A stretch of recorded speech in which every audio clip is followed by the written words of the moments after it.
Greetings, Internet, and welcome to episode number 103 of the Comic Watchers Show. I'm your host, Matt. With me, as always, is mighty Mike Eakins.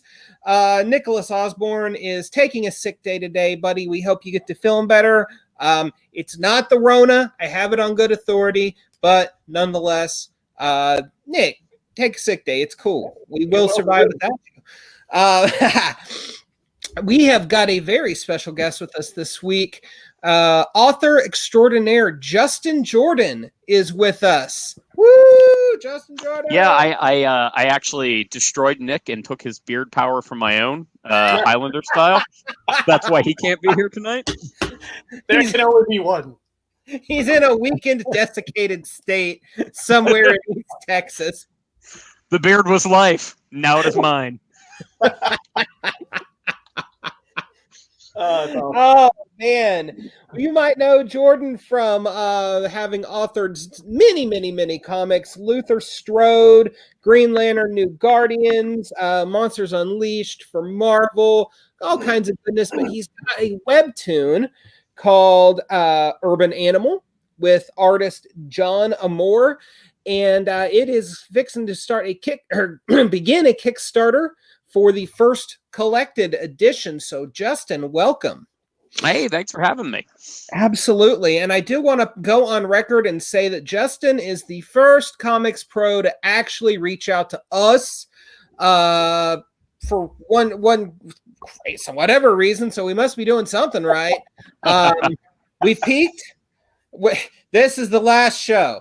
Yep, shut it all down. It's done. There will be no episode 104. No, not really. But Justin, for real, thank you very much for coming and hanging out with us this evening. So talk to us a little bit about Urban Animal. Sure. Urban Animal is the series that I do at Webtoon. I do it with, as you mentioned, with John Amore, who co-created it with me. And it's going really well. It's sort of remarkable to me doing the Webtoons thing because I come from a direct market comics background, stuff that's in comic book shops and that kind of stuff. And then you start doing webtoons and you see these positively ludicrous numbers on things. And you're like, wow, that is a lot of people reading this thing, especially as compared to that. So, like, for instance, Urban Animal has 475,000 subscribers. And we have a weekly audience of 80 to 100K people. Which is like, I don't know what, so it's like in any given month, the top selling comic is usually 100K. And of course, that's not apples to oranges because we are free, but still, right. That is a lot of people. So it's been cool. Yeah, it's about a kid named Joe Gomez, who is a high school kid who thinks life is going pretty okay. His band doesn't suck too hard. His parents are reasonably cool. His friends are awesome. He thinks the new girl might like him. And then it all goes to hell when he turns into a saber-toothed tiger at school. And it all spirals wildly out of control from there. And it is basically me being like, boy, I really like Buffy the Vampire Slayer, and I want to do something that feels like that. Nothing wrong with that. I got to say, I'm a webtoons or just web comics in general rookie. So, diving in, learning a little bit about Urban Animal, I was like, oh, wow, this thing has been going on for 2 years. Yeah, it's a lot of backstory for me to have to catch up on now. But there's a lot of Urban Animal. It's always fascinating to me that those are almost entirely separate things. Like, very few of my fans in the direct market are reading Urban Animal, and very few of the people that are reading Urban Animal read my print comics. Like, there's very little overlap there, which is always kind of surprising to me. But I think that's kind of how comics rolls to an extent. It's the same way with, like, you got the bookstore market stuff where you have, like, Dave Pilkey and Dogman and Raina Telgemeier and, like, Guts and Drama and Smile. And I think most of the kids that are reading that stuff are probably not going in the comic book shops. I mean, I'm sure they're not, just based on the sheer numbers. And so it's always weird to me that you've got all these people that love the same art form, but only consume it in one very kind of specific channel. And that has been proven kind of vividly to me with Urban Animal. Sure. Shockingly, the rise of comics on the interwebs has not led to the death of print comics. So I know. Isn't that amazing? Wild? It's almost as if there was this crazy untapped market, and it's getting tapped into. It's frustrating for me. I love the direct market. I love a comic book shop. I still love single issues. That's what I grew up on, what I love. What kind of frustrates me is there are empirically and provably a crap ton of people that like comics. They like sequential storytelling. And there is not a good path to get that vast chunk of people from there into a comic book shop, which it would be rad if there was, because that's something that could really grow the market and grow, what we do or what I do primarily. Sure. And it's not there. There's not a very good bridge to it, which is sort of frustrating. Right. So, Mike, go ahead and fire off your first thoughts and questions. Yeah, just thanks again for being here with us. Real quick, with the overwhelming popularity of Urban Animal on Webtoons, was the natural progression to go into print and do a Kickstarter? Or was it just something that kind of came up and it's like, hey, why not try to put the Webtoon in a print version and see what happens? Print is my first love, and it was always something I wanted to do for it. But I will say, when we started Urban Animal, when John and I were doing it, and we both come from print as a background, we both started doing Urban Animal, and we were thinking about maybe reformatting it for print, but we immediately realized, no, we need to do this as a Webtoons first. We needed to do it as what it is, and not try to make it something that we could adapt. So we tried to use the Webtoons format, as best we could. Right. But, because we're print people, we always wanted to get it into print eventually. And it was one of those things, one of the reasons I'm partnering with Rocket Ship Entertainment, which is who is doing that for us, is they have experience reformatting Webtoons for print and all that kind of stuff. And what I am hoping happens is that the fan base that I have that exists in direct market comics that is not going into Webtoons will follow along and will actually read this book, because I suspect I have a fair few people that like my work that would like Urban Animal. I think it is something that if you like quote unquote Justin Jordan stuff, you will probably like Urban Animal. So I'm hoping that by releasing it in a print edition, it will actually give them, they'll be willing to read it if they're not willing to do so on Webtoons, which I kind of love the Webtoons format, actually. Like, when you get into it, and especially if you get it on a mobile phone, it is so optimized for that mobile phone experience that it's actually pretty rad. Well, yeah, I mean, it kind of caught me off guard because, in the past when I've looked at comics online, say, for example, a Comixology original, it basically is mimicking a paper comic right down to turning the page, et cetera, et cetera. But with Webtoons, then, like you're saying, the optimization for a tablet or phone, you're scrolling up and it's the same language, but it's being spoken in a completely different way. As a writer, how was that challenging to you? It was interesting. I have done a lot of comics, and I have developed muscle memory in terms of how you pace and how you do the rhythm of a comic. So when we started doing Urban Animal, the first episode or two, what I tried to do is, so an episode of Urban Animal it's a minimum of 40 panels. They're usually between 40 and 60 panels, which is somewhere between 6 and 10 comic book pages. It's a little tricky because that's not a direct conversion, because you can do stuff differently with panels on Webtoons than you can there. But roughly it's that. And so what I started out doing was trying to write 6 pages of stuff each week, and then however much I bled over to that, and I was doing it in my usual format with page turns and all that kind of stuff. And what I immediately realized is that I was still writing for page turns that weren't there, and I was not making the good use of Webtoons, so I had to throw that out. And now I just I just have a basic template that's panel 1 through panel 40. And I write in there, and then whatever gets added to that, because I am usually not able to keep it to 40 panels. So it kind of bleeds in that. So it was, and I had to do that. I had to do something different because I am so ingrained in the other way of doing it that if I was using the other format, I could not write to those rhythms. I'm like, oh man, I really am having a hard time doing this. So I basically had to start over in some senses to get myself out of that. I think it's probably equivalent to, like, I don't know, if you were a major league pitcher and you'd thrown so many baseballs and you wanted to throw a ball differently, you might have to use your left hand to do it, because otherwise you're just going to default to doing the thing you've always done, even when you shouldn't do that. Well, what's interesting to me is that with the scroll feature specifically, you get to, you're deliberately setting the gutters between the panels in a specific way to create a specific beat of time between the two panels. Yet at the same time, the reader who is scrolling is controlling how quickly or slowly they move from panel to panel and read it. Like, that just is endlessly fascinating to me, because it is. Sorry, I didn't mean to interrupt you. No, it is fine. I was about to start. Very interesting.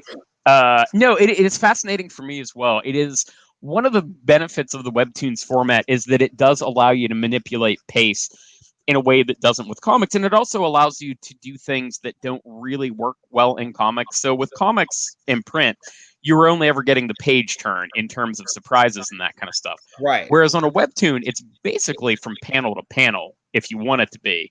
Every panel is a surprise. So every panel has that page turn thing. But you can also manipulate, like you said, the gutter and that kind of stuff to some extent control how fast they're moving through it. If you want to do that in comics, you're basically eating up real estate. Like, a famous example of it is, if you read That Yellow Bastard by Frank Miller, Hardigan spends several pages approaching the barn.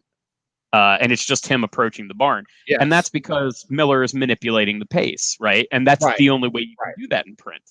But with Webtoons, you can do that through manipulating the gutters, and you can control the pacing by how much dialogue is in a thing, because, they've got to slow down to read the dialogue, and you can do some stuff there. You can get effects you can't get with print comics, or at least that you can't easily get with print comics. And that has been a fascinating experience. And writing for that, I think, has made me a sharper and stronger writer generally. I would say, it would have to, because it's creating a whole new skill set. Yeah, it's been good. It's been interesting. The last couple of years, I have intentionally diversified out of direct market comics. So I've done a couple of OGNs that are direct to the bookstore market. I've written, so like right now I'm writing the Call of Duty mobile comics, the comics that actually appear within the Call of Duty mobile game. And all of that is different. And of course the Webtoons thing, and I'm doing, Comixology Originals direct to digital. Part of that was just a purely business decision, because I was like, I need to diversify what I'm doing so that I don't ever have to get a real job, because I am completely feral at this point and unsuited for gainful employment in the other way. But the other part of it was that I found that it gives me, it's creating other tool sets for me to use. So the pacing and the stuff that I can do in a graphic novel that is not serialized in the single issues is different than what I'm doing in single issues. And that is different again from the hyper serialized format in Webtoons. And it's different again from what you're doing in a Comixology original, which uses the guided view first. And I think overall this has expanded my skill set as a writer and sharpened what I already do in ways that I'm really happy with too. I mean, particular to Urban Animal and Webtoons, the expectations of what an episode needs to be and what you're spending time on are different, at least to me, right? And certainly the audience looks at it. But I am willing, for instance, in Urban Animal, to let conversations go on longer than I would feel comfortable with in comics, and not in a rambly sort of way, I hope, but I'm also willing to spend more time on quiet beats. Whereas if I'm doing a 20-page comic, I'm always keenly aware of that 20-page real estate. And I'm a person who, just as a writing philosophy, is while each individual issue doesn't need to tell a complete story, and they rarely do, it's usually a 6-arc, they do need to be a complete chunk of entertainment. You need to feel satisfied, and you need to have a climax at the ending, and you need to, have certain things that I think are important from a storytelling standpoint. But that also constrains what I can and can't do, because I'm limited by the geography of 20 pages. despite these only being 6 to 10 pages, the different expectations and the different ways you can present stuff has allowed me to do different stuff. And it allowed me to do different stuff that has made me better at what I'm doing in print and more willing to spend time on those quiet, small moments, which I think has made me a better writer overall. Mike, go ahead. Yeah, just you talked about earlier, diversifying your, your resume and your portfolio and stuff. Since you've done a lot of like crime, noir, action, and there's just your resume is like spread all over the place. You kind of remind I get a Dean Koontz vibe a little bit from you, just from everything that you have dabbled in. What have been some of your influence as far as writing and that got you interested in writing? Dean Koontz for one. So Dean Koontz is actually from the same small ass county in Bedford in Pennsylvania that I am from. Yeah. That's not. Yeah, he is from Bedford County originally. He's quite a bit older than I am, but I actually he was the first professional author I ever met. He did a signing when I was 10 or 11. Which ironically would make Dean Koontz about my age then. And he signed Phantoms for me, and it was in fact The Bomb, yo. Good.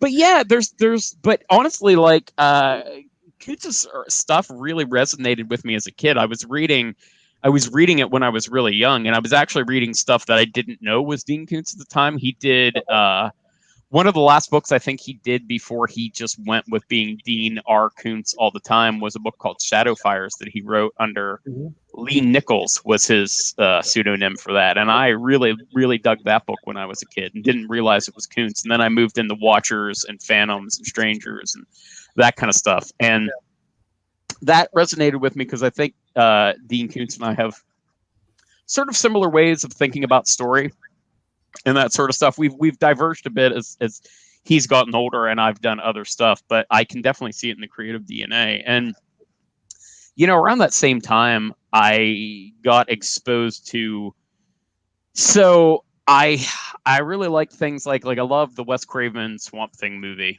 when I was a kid. And obviously I was really into Batman and I loved comics generally. And so my family got me, not knowing what they actually were, is they got me Dark Knight Returns and Alan Moore's Swamp Thing in a collected edition when I was like 8 or 9, which is Dark Knight Returns is probably fine for the kind of 8 or 9-year-old I was. I don't think Alan Moore's Swamp Thing is appropriate for any child ever and gave me nightmares that I'm not entirely certain I am over 35 years later. It's way over a 9-year-old's head. Oh yeah, and nothing else. And there's just some stuff in there that is absolutely horrifying.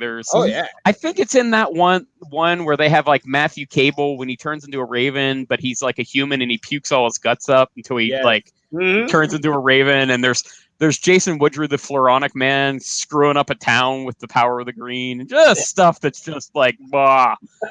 But that all entered the stew, you know what I mean? And then I draw a lot of inspiration, I think, from kind of non-comic sources too. Like, when I look at my own stuff, I can see a fair bit of Quentin Tarantino has made it in there. Not necessarily in obvious ways, but I think I do a fair bit of like remixing pop culture stuff that I liked and just spitting it back out into something relatively new. An Urban Animal is a good example of that. There's a lot of classic Spider-Man and Buffy the Vampire Slayer and some manga that I like that have all gone into the DNA of Urban Animal. I really like crime and mystery novels. So, there's Richard Stark, Donald Westlake, and there's Elmore Leonard. Usually when I'm doing dialogue, I'm like, how would Elmore Leonard do it? Is kind of one of the guiding things for me. I really liked Robert Parker, who did the Spencer novels and that kind of stuff. And I can see aspects of that in what I do. So it really is kind of a big stew, and it draws almost as heavily, if not as heavily, from books and movies as it does, and television as it does from comics in how I approach things. Awesome. And it's all come to this. Yes. Call of Duty mobile app. No.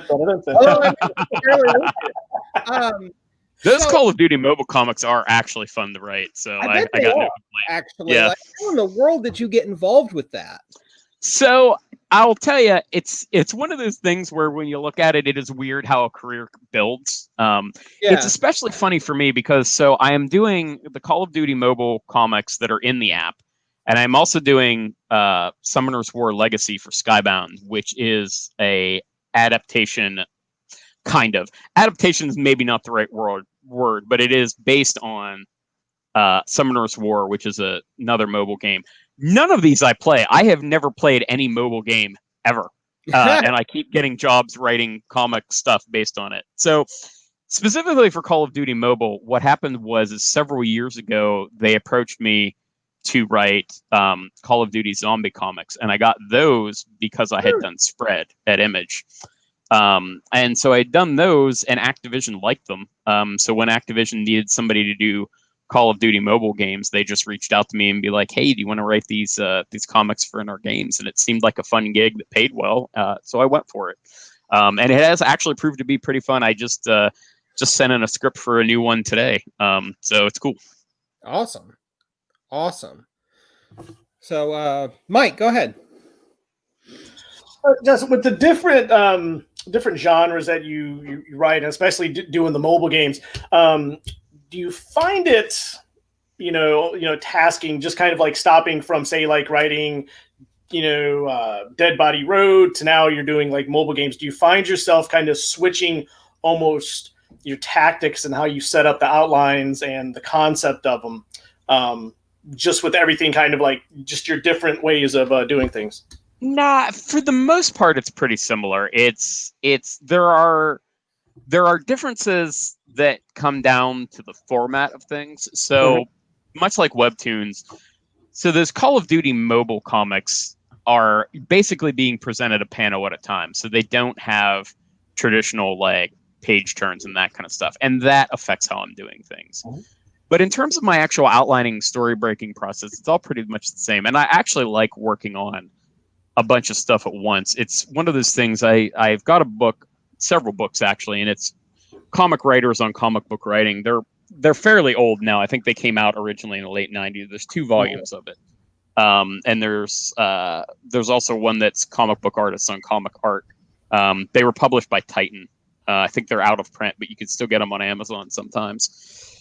And so it was interesting to me reading about how different people do things. And there's a lot of people who need to work on a book or a issue, finish it, and work on something else. But that's not how I do it. So in any given day, I'm usually working on 3 to 4 different projects. And I usually stagger them. So I'm doing a different part of each one. So for instance, like next week, I will be doing, I'll be plotting out the issue, like the page by page beats for something I will write the week after. I will be writing the kind of first 0 draft thing of a comic that I plotted out the week that we're in. And then I'll be doing a rewrite on what I wrote this week. So there's 3 right there. And there's other stuff that I'm also working on. I'm also doing some rewrites and some non-comic stuff and that kind of stuff. But I'm usually juggling those things, but I'm not trying to do all the same thing. Each of those kind of takes a different creative part of my brain. Whereas if I tried to sit down and put so I will usually write for like 4 hours a day, 5 days a week, 4 or 5 days a week. And if I tried to do that all in the same book, my brain would just fall out my ears. Yeah, but by balancing it amongst different projects, I'm able to like manage it. And that's not all the hours I work. That's one of those things where like, you only work. I'm like, no, that's all I write. Like being a freelance writer is running a small business with a lot of crap involved to it. So I end up working like 12-hour days usually, but a good 6 to 8 hours of that is normally me dealing with stuff that's quote unquote not my job, but actually, is the job, but it's not writing. So look, I want to kind of circle back around to Urban Animal on Kickstarter, and Kickstarter is huge. Now we've got the little guy, quote unquote, running Kickstarters. We've got seasoned vets like Ron Mars. We've got you, and we've got we've got Scott Snyder horning in on it. What is it about What is about Kickstarter that appeals to you personally? Well, you know, it's an opportunity to kind of go direct for the fans and to not be as risking other people's time, which sounds a little vague. So what I mean is when you're doing comics, especially when you're doing creator-owned comics, unless you've got a publisher behind you, and for the most part, if they are providing money, then they want part of the project, which is fair, actually. Sure. You know, I understand that. But that's not how I always want to do things. And so if I take a book to Image Central, for instance, you don't know if a book's going to sell. You hope it does. And for me, that's not a big risk because I am, as I just mentioned, working on a bunch of projects. And so I can afford to have one go. But if you are an artist working on a book that's coming out through Image Central, that's all you're doing for a long time. You know what I mean? You're not doing other projects if you want the book to come out on a timely manner. And with Image Central, I mean, at a minimum, you're looking at you've got to have 3 issues in the can before you can solicit. Solicits are 60 days before street date or 90. I can never remember. Anyhow, you've got 2 to 3 months there, and then you've got 2 to 3 months, 2 months after that before you get paid. Mm-hmm. So at an absolute bare minimum, the artist is going 7 months from drawing to getting paid, and it is probably longer than that. Right. If you can't get an advance or if I can't provide an advance for them. That is a lot of time, and that is a lot of time to ask of somebody who is going to have to dedicate to it for something that might fail financially and might fail creatively. Kickstarter, and this doesn't necessarily apply to Urban Animal, but Kickstarter in general allows you to see if the audience you want for a book is actually there and if the thing is viable. Mm-hmm. It gives you that idea, and it gives you the ability to front load the financial burden of that kind of stuff to an extent and get that stuff out of the way, which is really appealing. And, you know, comics is a weird industry. And when I say comics, I mean direct market comics. I'm still guilty of that. It's an odd industry in that the barrier to success to making it financially viable for people is both very low and still extremely hard to hit. So it's one of those deals. If you do a book through Image Central and you are selling 10,000 copies of the single and you sell 10,000 copies of the trade, pretty much everybody's made about a living wage on it, right? And 10,000 is in abstract not a hard number. It's not a lot of people. It isn't. You know what I mean? That's a small concert basically that you need to do your book. But hitting 10,000 consistently is real fucking hard. You know, it's one of those, look at the top 300. It doesn't happen very often. I have done it on my creator-owned books, you know, but like I've had ones that didn't hit that mark either. And so if you're doing Kickstarter, not only are you able to kind of test out that audience, but because you are not giving 70% to Diamond and the retailers, you also need a much lower number of people to make that sort of thing viable. You know, right now on the Urban Animal Kickstarter, we're currently at $15,000 off of 300 odd people. Wow. And that is enough. Incredible. Even if we stop there. Thank you. Yeah, I was surprised. It's funny, we funded while I was on a meeting, and I actually glanced at it while I was going to the meeting and just started happily swearing. And they're like, what's going on? I'm like, no, it's good news. I just got distracted because shiny, and it was good because I was not expecting the fund in 2020. That's a good shiny light, though. That is a good shiny. That man, what a great feeling that must have been. Truly, it was. Congratulations. It was. Thank you. It was very relaxing. But you know, that's not a number that would work in the direct market, but it is a number that works on Kickstarter, even if that was where we topped out. You know, so that is the appeal of Kickstarter. And I've said, I think where if you want to keep making comics the way you want to make comics, I think. And I'm saying this right now in 2020, I might say something different in a year or two. We'll see where it goes. But I think right now, what looks like the best path forward to making that a viable thing, as if you're doing creator-owned stuff, is to pursue a hybrid model that incorporates crowdfunding, not just Kickstarter, and not exclusively Kickstarter. I use Kickstarter as a de facto. It could be Indiegogo or whatever, but not just that. But I think things like Patreon are valuable in that sort of thing too. But also still having direct market releases through a publisher, if you can get them, that have it, and try to get everybody to get it, but be offering them different products because not everybody wants the same thing. presumably have fans that if I did a comic and I did what Scott did with Noctera and I released this fancy 72-page thing that had the script and the art and all that kind of stuff, there's probably some people that would buy that, but most people don't want that. They just want the comic, right? But there's no good reason that I shouldn't provide that to everybody if I can do it. And it doesn't necessarily make sense for a publisher who has their kind of infrastructure in place to do it, but it can make sense for me. And I think going forward, if you want to do creator-owned comics, especially if you want to retain control over them, I think that is probably the most viable path. Yeah, I think you may be onto something. Last week we had Jeremy Hahn on the show, and he said something fairly similar about. Oh yeah, Jeremy's a buddy. He's good people. Yeah. Ah, man, we are just making these connections, Mike. Dog. But doing something right over here. Wait, hey, that works for me. So. Looking at Urban Animal translating from Webtoon to print, because you wrote it in a specific way for the Webtoon format, what does that look like when it's translated into paper? I mean, if in my mind, I'm thinking if you strictly translate it, you've got 2 panels on a page with this gutter and you need to resize and reformat the panels.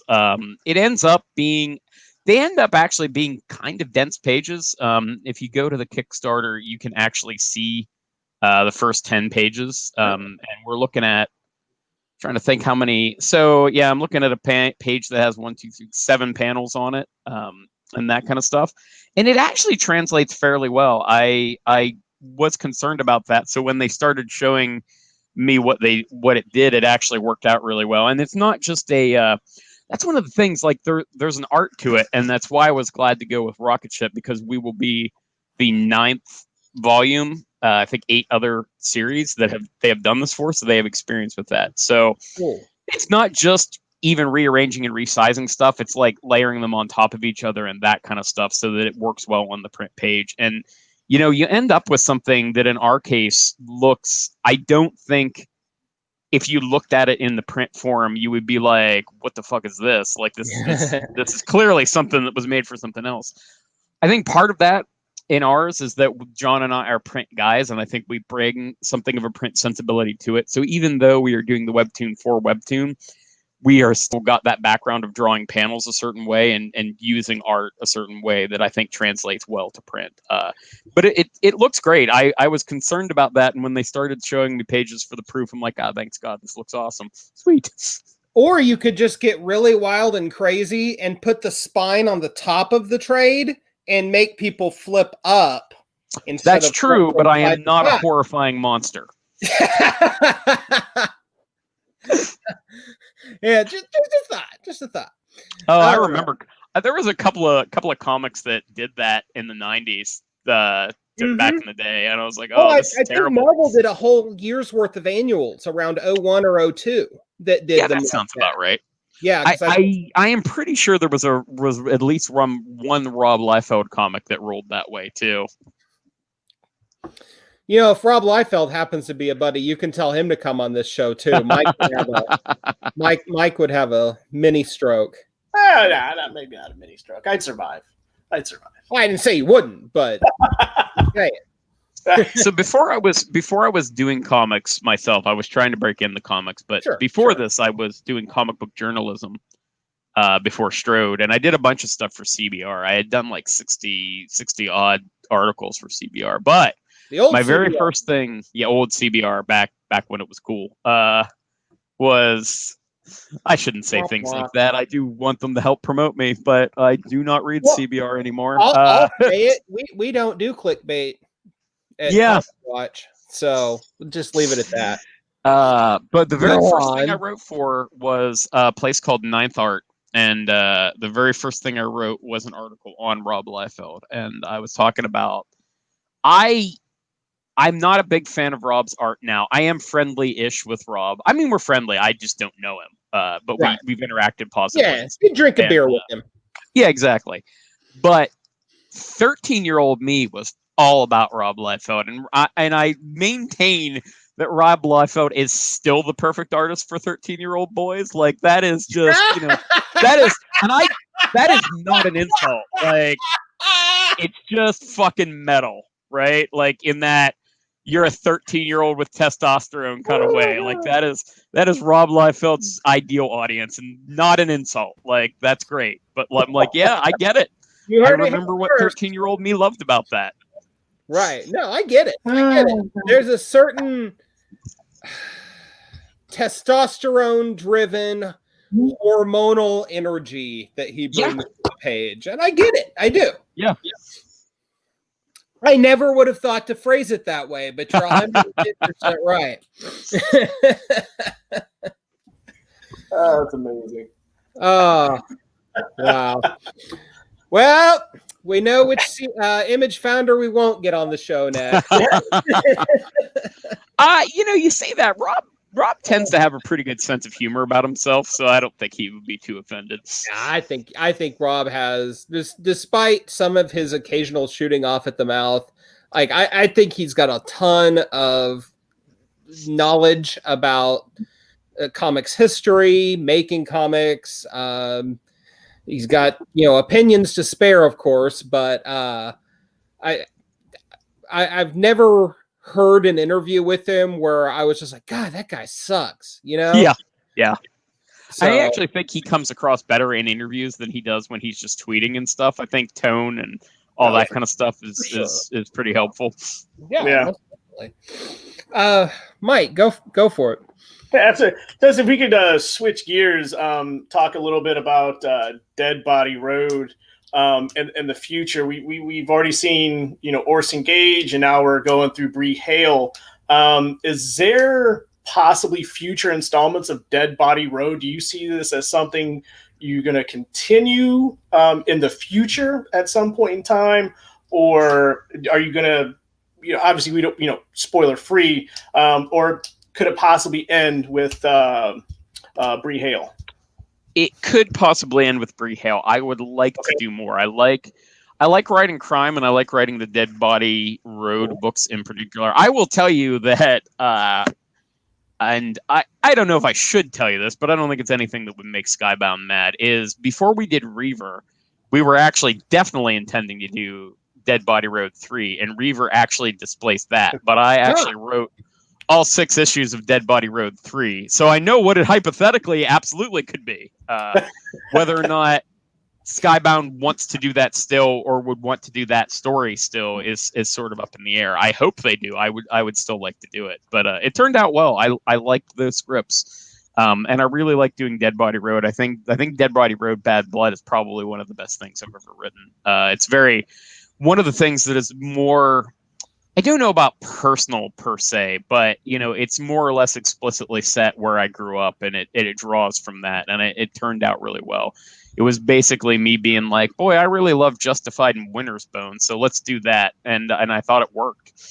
Yeah, it absolutely does, and it's going on what you said earlier about you see Quentin Tarantino in your style. When I was reading, Bad Blood, I see there's a Quentin Tarantino feel in there. It's almost like, Quentin Tarantino met Dalton from Roadhouse. Well, I think that is high praise. I fucking love Roadhouse, so that works out. I think so. It's funny. So Dead Body Road, the first one, was basically me really liking the Parker books by Richard Stark, Donald Westlake. Okay. And this one was very much, boy, I really like Elmore Leonard and want to do some stuff like that. But I think that Tarantino influence is in there, and especially in the way that some scenes spin out and that kind of stuff. But man, I just, it's funny. I watched Pulp Fiction again the other week just because I was flicking through the channels and Pulp Fiction was on. And I'm like, I was supposed to be going to bed. I'm like, I'll just watch this for a minute. It's like 2 hours later. I'm like, son of a bitch. Like, I can't just kind of watch Pulp Fiction because it sucks me in every time. And I've got to have seen it dozens of times at this point. Oh, absolutely. And yet still every time. And I actually think weirdly that, particularly in Pulp Fiction, I think actually is somewhat underappreciated. So, like, for instance, without getting too deep into the weeds. But you take that opening sequence that's Vincent and Jules, and they're just sort of rambling. And everybody that's sort of like the Quentin Tarantino scene, and everybody uses that. But and it is good, and it is engaging character work, but it actually imparts an amazing amount of information in a really subtle way, to the point where most people don't realize that it is laying a tremendous amount of exposition for you. Like the fact that Vincent Vega was away, and the fact that how Vincent Vega doesn't really question the world he exists in, but Jules asked a lot of questions, and all this stuff, it's really relevant to the character arcs and all that kind of stuff. But he disguises it with this cool kind of rhythm to it that I think a lot of people don't notice that he is in fact doing all this kind of stuff. And he does that throughout the movie. All the scenes are like that, which is part of what makes it really great. Oh, absolutely. I mean, yeah, I'm a diehard Quentin fan. Once Upon a Time in Hollywood was just a freaking masterpiece. I think it was easily his best movie since the first Kill Bill, if you want to really get frustratingly, I have not watched that yet. I wanted to see it in the movies, and for whatever reason, even pre-COVID, it came and went from the movie theaters that are quote unquote local to me. I say that the only movie theater, the Megaplex, is like a 45-minute drive for me, so it's not near. But but it was there for literally a weekend. I don't know. The movie didn't do that badly, so I don't know why my movie theater in particular was the hell with this Tarantino crap. But I missed it, and I keep wanting to watch it on television, and I have stuff that I could easily watch at any time I want, and I just never have the bandwidth for it. I'm I want to sit down and appreciate this, and I've never been in the thing, and now we're a year later, and I still haven't watched it. He is just in the zone in that movie. You owe it to yourself. So, we've been talking a lot about indie comics and Kickstarter, this, that, and the other. But you also had a hand at DC in the early New 52 days of writing Team 7, and coming for one of our contributors, Professor Cody White. Shout out to Cody. We call him the Professor because he's just so smart. But he what was it like in those early New 52 days, trying to merge the Wildstorm stuff with the DCU and working, Team 7 had Deathstroke on it and Lynch. And I mean, who proposed that? Who put all that together? Oh man, it was difficult would be the short version of that. So with Team 7, Team 7 and when I did Shadow Man at Valiant, those two things were happening more or less simultaneously. And those were both my two first real work for hire things. And they were definitely my first two things working within universes that were already established and that kind of stuff. And that alone is a different skill set than doing your own creator-owned comics where you have control over all that sort of thing. It's why not everybody who does good creator-owned comics does good work for hire comics, and not everybody who does work for hire does good. Yeah, exactly. Dude, there's some stuff in there where there are writers who I adore their creator-owned stuff, and I find their work for hire stuff to be impenetrable. But it is a different skill set, and so with Team 7. In particular, we were the second wave of the New 52. So we were month 2 or whatever it was of it. And I was given a brief. They were do you want to write Team 7? And I was I absolutely do, because I fucking love the original Team 7 with Chuck Dixon and Aaron Weisenfeld. I might be mangling his last name, but that is one of my favorite books from the 90s. I adore that. And that book in particular, to me, actually kind of ended up defining what Wildstorm became, in that it is this mix of real world espionage type stuff with superpowers.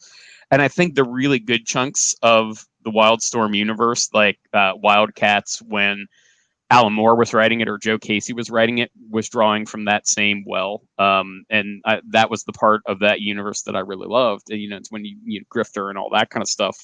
And so I wanted to do that, and they gave me what characters I had to use and what characters I could use. So I looked for a way to kind of meld them together. But all of this was at a sort of chaotic time because, you know, the New 52 was conceived and implemented in like no time flat. So this was all I a bunch of couldn't moving tell. parts. Yeah, I know, right?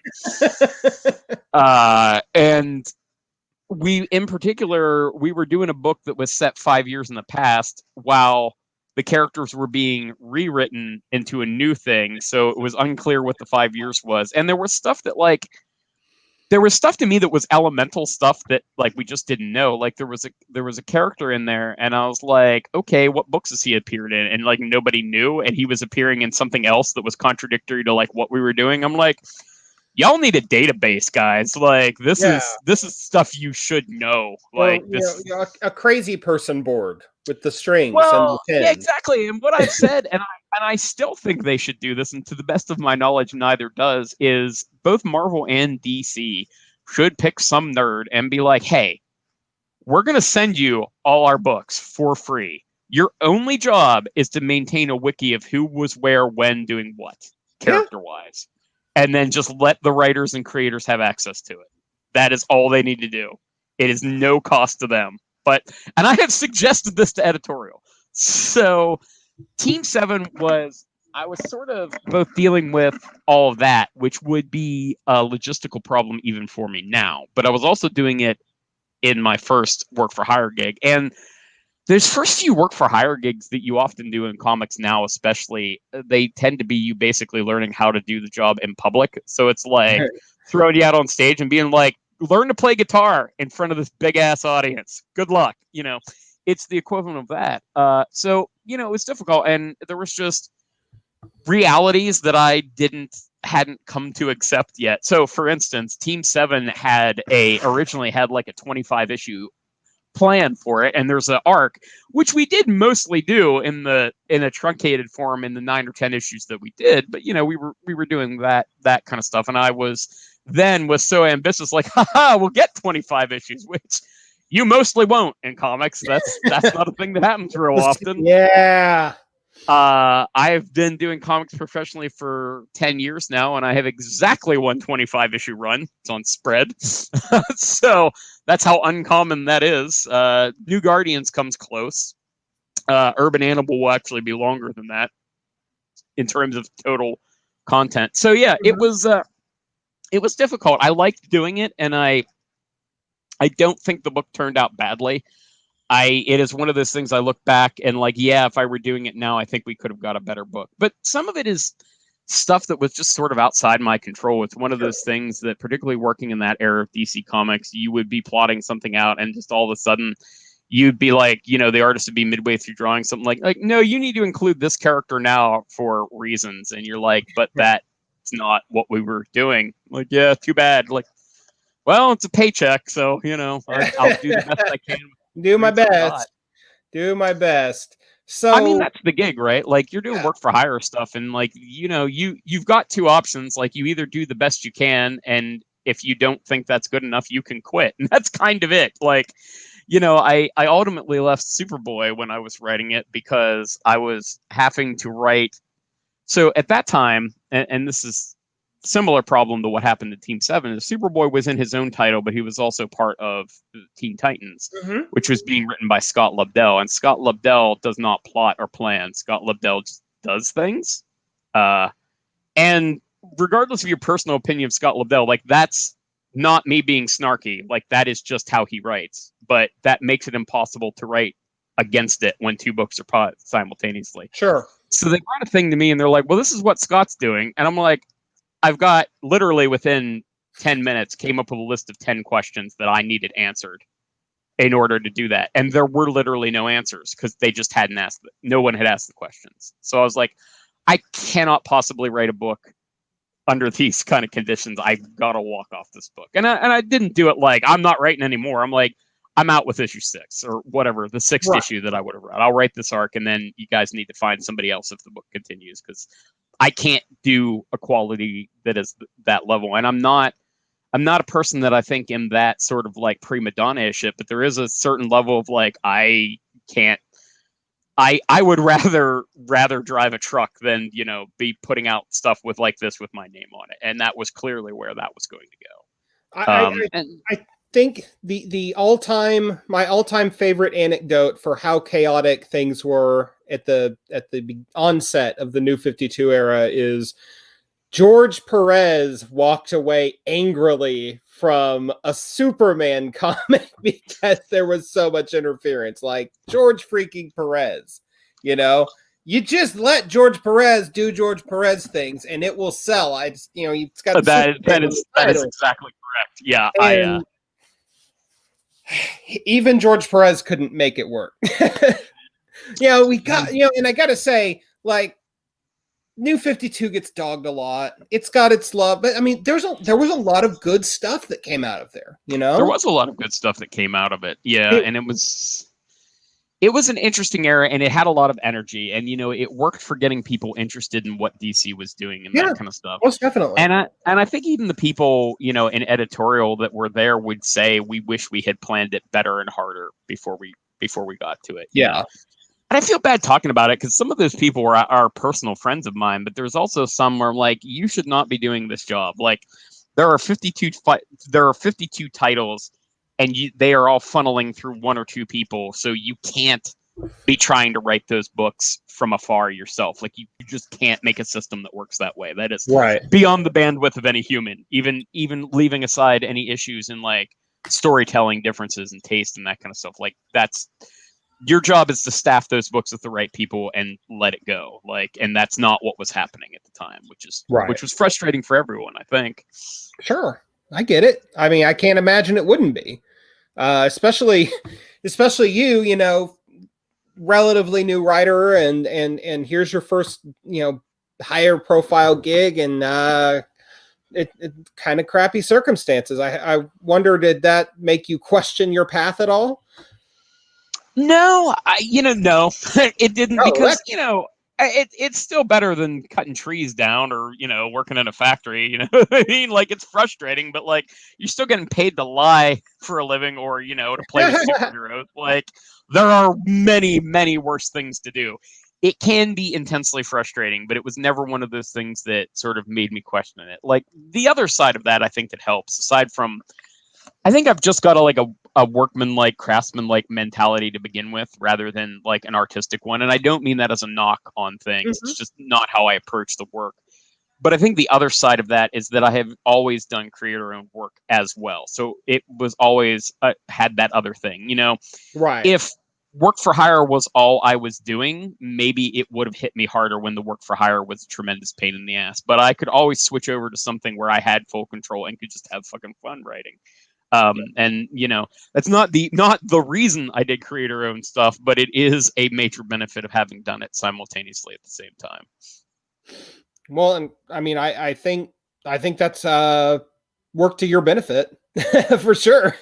Because here you are, almost 10 years after New 52 started, and you're pretty well captain of your own destiny. So, I mean, my hat's off to you, sir. Well, thank you. Yeah, it's been good. DC has been good to me. For one thing and another, I've done a lot of books at DC, and I would like to do books still at DC. I like working with them. Okay, so DC comes to you and says you can write any book you want. Lobo. Okay. You heard it here first, DC.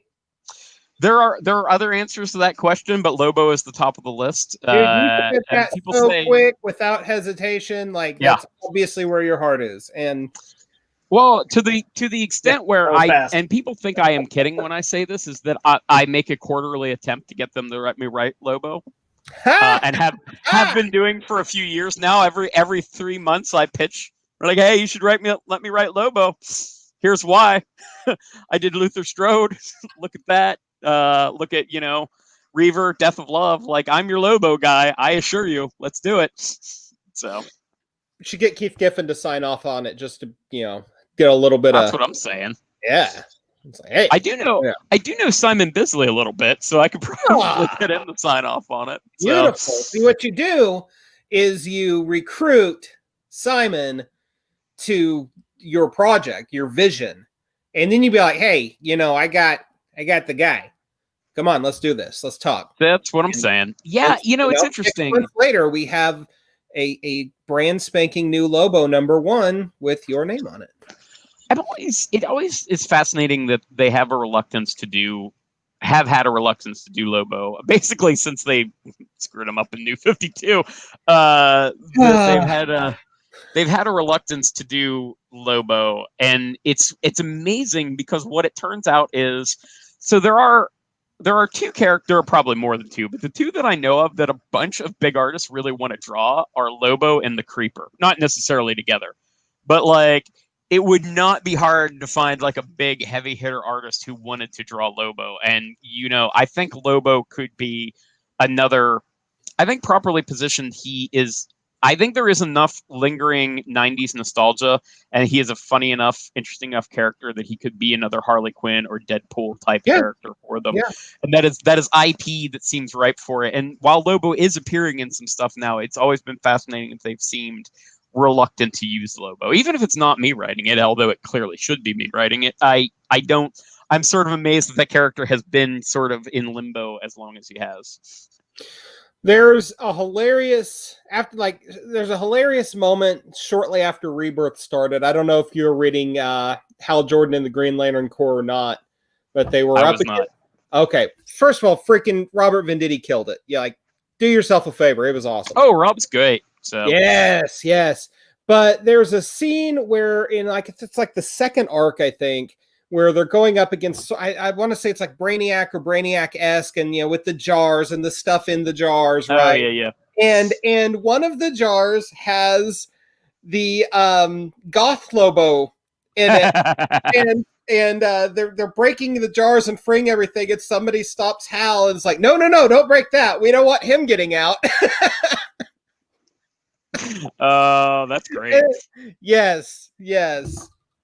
I mean, that's a nice little willing to admit that you made a mistake. And of course, nothing against any of the creatives that were part of that process. You got to try new things from time to time. And obviously things don't always land. So, but it's good when the big guys can laugh at themselves a little bit. So beyond Kickstarter, beyond Urban Animal and Dead Body Road, I mean, what's next, man? What's coming down the pike for you? So I think the next thing that's been publicly announced is I've got Summoner's War Legacy, which is coming out from Skybound sometime early next year, which has actually turned out really cool. I'm working with Luca Claretti on art, and he is just killing it. It's Great. This kind of animation style art that is just, it gets better and better with each one. He's on issue 6 now, and it's just been like, wow, this is some great stuff. I've got some other stuff that is really cool that is in the pipeline that I'm doing. I just I was commenting today that I actually pitched 11 projects today. And hopefully I don't have to write all 11 at once. I will likely not. But one time I did pitch a publisher 3 things at once, and they're like, yeah, we'll do all of them. I'm like, it's great, but I need to find time to do all of these. So it's that. Yeah, it's been good. It's been weird, right? Because, it is 2020. And it feels weird to me that my career and my year have actually gone super well. And I feel some sort of weird survivor's guilt about that. And also this impending dread that I'm going to get 2020'd. Right? Yeah. Oh, man. But, Mike, do you have any final thoughts or questions for Mr. Justin Jordan? Other than thanks for coming out and hanging out with us. It's been a rad time for sure. I have a question for Mike, which is, do you or do you not believe that Roadhouse is a perfect movie? Roadhouse is a perfect movie. I mean, if you can't learn any life lessons from Dalton, what are you learning? What are you doing with your life? It's funny. I actually have said that to people, and they think I'm joking, and I am not. But what I mean is, I do not believe that any person making Roadhouse thought or was attempting to make anything but Roadhouse. You know what I mean? Like, Roadhouse is exactly what it was intended to be. Nobody was trying to make something else. They were trying to make Roadhouse, and they fucking nailed it. And they did. They were a timeless classic. Yeah, there are a few movies like that, and they manifest in different ways. The other one that I typically bring up because I am an '80s kid is Predator. Yep. Like, and Yes. I think Predator is held in much higher esteem, but I also think Predator is, in its own way, a perfect movie. No, in a way that's actually weirdly hard to appreciate because we all know what Predator is about going in. Yeah. But if you know less about it, like the suspense stuff in it is really perfectly crafted, and like it's just this mixture of like suspense and 1980s testosterone that is in its own way a flawless thing, which you don't get that very much. Every now and again, I think the most recent thing that felt that way to me was Mad Max Fury Road, again in a completely different way. But Fury Road is one of those things where I feel like what we got on the screen was exactly what they were intending to make. Oh man, it's just flawlessly executed. I love Fury Road. Fury Road is actually one of those things that I really highly recommend to comic book writers because Fury Road imparts a tremendous amount of information through the visuals and through what the characters do without telling you. To nerd out briefly on it, and not to eat up too much of you guys' time, but for instance, when you watch Max and Furiosa do things, you'll note that Max is much better with a handgun and at hand-to-hand. Furiosa is a much better long shot. But you find out her background, which is from people who are snipers. So that makes sense. And he was a cop. So that's the stuff he was trained in. And every layer of this has that level of like depth that they don't explain to you verbally at any point. Like they are not telling you any of this stuff. But the more you watch the movie, the more layers of that you can peel back. You're like, holy shit, they are really crafting a lot of world building without telling you a goddamn thing. And in comics, that is a thing you should always be striving to do. Absolutely. Communication without exposition dumps, man. And it's hard to do. It's funny we talk about. I was just thinking about it the other day. Is I really like my run on Green Lantern New Guardians. One thing that continues to frustrate me is there's some number of we're in Kyle's headspace to impart information, and I hated doing it at the time, and I hate doing it now. I was like, I wish I had been able to figure out a different way to get the fucking information across, but I could not do it, and it still frustrates me. You could just do what they did in like 70s comics, where they would literally just like take 2 or 3 pages of the comic and recap panel for panel what's happened so far with the floating heads and see what I've come to realize is that I was just being too hard on myself because I could have just said somehow Palpatine has returned and just fucking went with it without bothering to do this other stuff. Oh, sorry. That movie's got. I'm gonna leave it there. I'm not gonna dance on any third rails. So no, we definitely. That's a fandom I just don't want to have to get entangled with in any way, shape, or form, man. Because so it's funny. The only actual hate mail I have ever gotten is in issue 4 of the original Luther Strode. There was an essay in the back that was called "Fuck You, George Lucas," or "Why I Hate Midichlorians." The actual article itself was not that bad, but man. Star Wars fans, and I'm a Star Wars fan, but I'm not a Star Wars fan apparently because they were mad. I've not gotten hate mail for the other shit I did, which includes literally killing Hope in Green Lanterns. No, that's okay, but fuck with George Lucas and the midichlorians, and that shit is on. So it was like Batman Wolverines. Rough. Oh man. Honestly, though, for as much as I laugh about that, that's the same deal with one of the things that, like, when I was doing that Green Lanterns run, is we had Kyle and Carol hooking up, and it made fans really angry. But I actually legitimately appreciate that level of investment in something. Sure.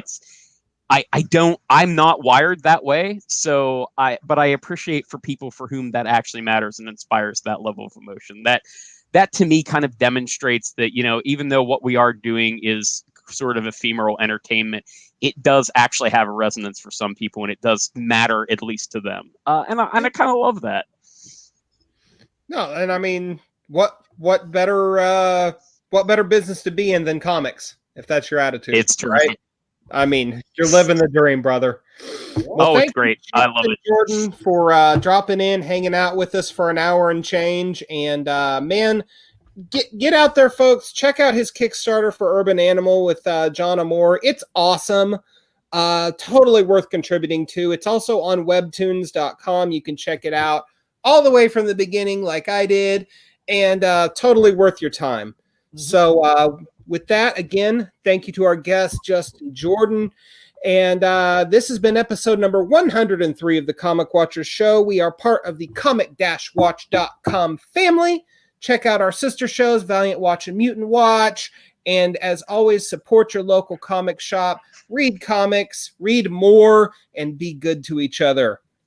Peace. Oh, next week, Tom Pyra. That's right. He'll be here with us. It's going to be kind of cool. Till next time, then.